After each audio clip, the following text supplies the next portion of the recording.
Selamat datang di channel aku bersama aku Via, bidan sekaligus pengantin baru.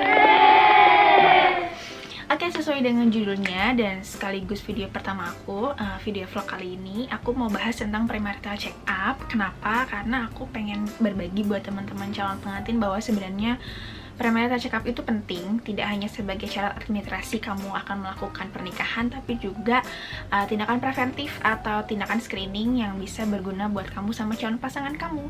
Nah, nanti aku akan bahas satu-satu, mulai dari definisi premarital check up sendiri itu apa, tujuan dan manfaat kamu melakukan premarital check up itu apa, kapan waktu yang tepat saat kamu mau melakukan premarital check up, terus apa aja yang dilakuin ketika kamu dan calon pasangan kamu melakukan premarital check up, dan mungkin nanti aku kasih bocoran sedikit tentang kira-kira kisaran melakukan premarital check up itu butuh biaya berapa, karena nanti budget agak sensitif buat kamu yang mempersiapkan pernikahan.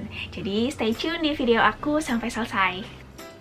Oke, kita akan bahas tentang definisi premarital check up itu sendiri. Aku ambil data valid, sumbernya dari promkes.kemenkes.go.id. Nanti aku share linknya di bawah, jadi teman-teman bisa searching sendiri apa itu premarital check up. Di sini aku sambil baca karena uraiannya termasuk panjang, jadi aku sedikit rangkum bahwa sebenarnya premarital check up adalah serangkaian tes yang harus dilakukan oleh calon pasangan sebelum nikah. Pemeriksaan yang dilakukan meliputi pemeriksaan genetik, penyakit menular, dan infeksi melalui darah. Dan ini di negara-negara lain sudah diwajibkan sebagai tes sebelum nikah, karena takutnya si calon pasangan ataupun kamu membawa sifat karier penyakit yang itu nanti bisa menurunkan ke calon keturunan kamu.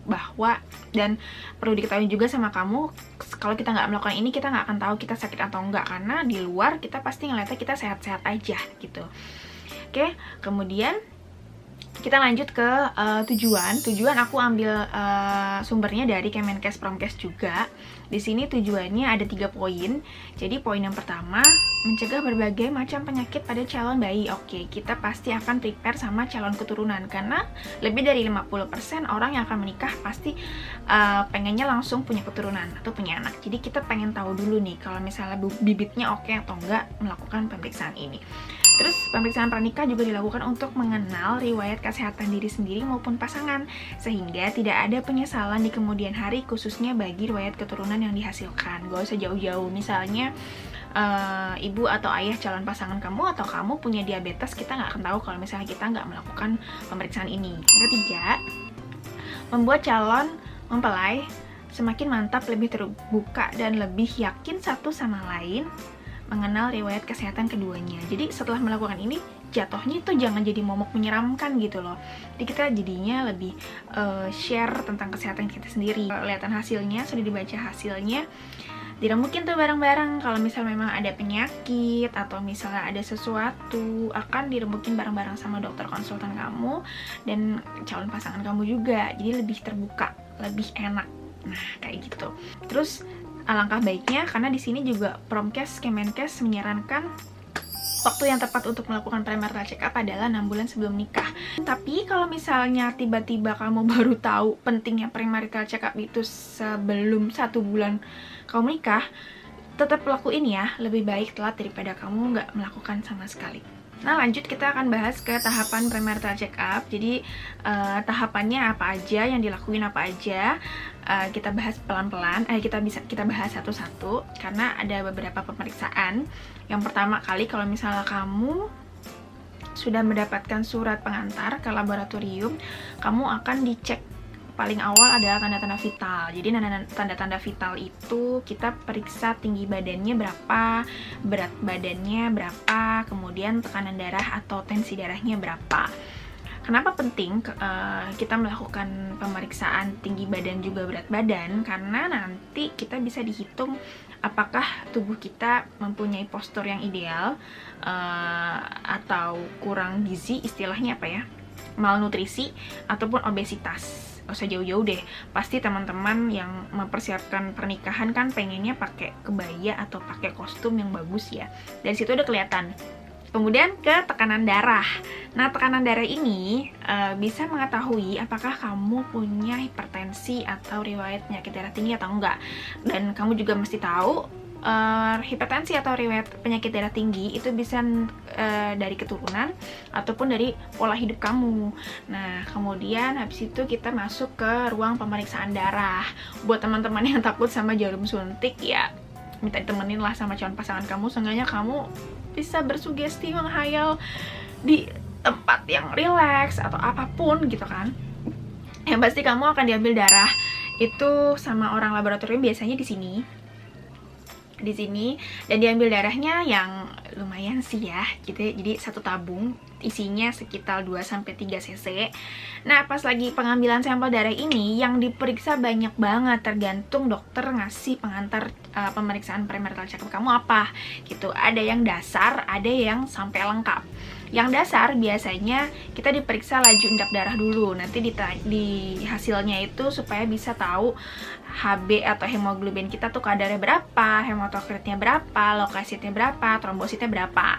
Dari situ nanti ketahuan lagi nih, kamu kira-kira kurang darah, anemia, hidupnya infeksi atau enggak. Nah, nanti lebih jelasnya pasti nanti dokter yang akan bacain hasil dari pemeriksaan darah kamu. Setelah itu, kita akan dicek juga gula darahnya dari si sampel darah tersebut. Jadi namanya GDS. Tergantung sih, kamu akan disuruh puasa dulu 10-12 jam atau langsung. Kalau langsung itu namanya gula darah sewaktu. Kalau misalnya puasa, kamu bisa diperiksa 2 kali. Jadi pas lagi gula darah puasa sama kamu habis makan, dicek lagi. Tapi biasa itu ada indikasi. Misalnya ayah atau ibu kamu punya riwayat penyakit gula darah atau diabetes, biasanya kamu disuruh puasa. Tapi kalau misalnya kamu nggak ada indikasi itu, paling cuma gula darah sewaktu aja. Di sampel darah itu juga kita akan memeriksa tentang penyakit menular. Jadi ya agak sensitif memang dan sangat menakutkan buat teman-teman yang memang kayaknya udah cinta mati sama calon pasangan. Tapi kamu harus tahu banget ya, kamu sama calon pasangan kamu negatif nggak HIV-nya sama BSAG-nya, karena penyakit ini adalah penyakit menular yang ditularkan dengan cairan tubuhnya, salah satunya penyakit menular seksual gitu. Dan katanya sih ya kan belum ada obatnya juga, cuman bisa diperlambat prosesnya. Jadi salah satunya itu. Terus selanjutnya sampel darah bisa diperiksa untuk hasil penyakit hereditas, penyakit kelainan darah itu seperti talasemi, yang kita nggak akan tahu kalau misalnya kita nggak cek. Nah, itu sebenarnya dasar ya. Ada dokter yang menambahkan lagi pemeriksaan torch, itu biasanya cewek. Tapi ya itu sesuai dengan indikasi, karena lumayan pemeriksaannya mahal banget teman-teman. Mungkin sekitar budgetnya kamu akan menyiapkan budget di atas 5 juta lah ya.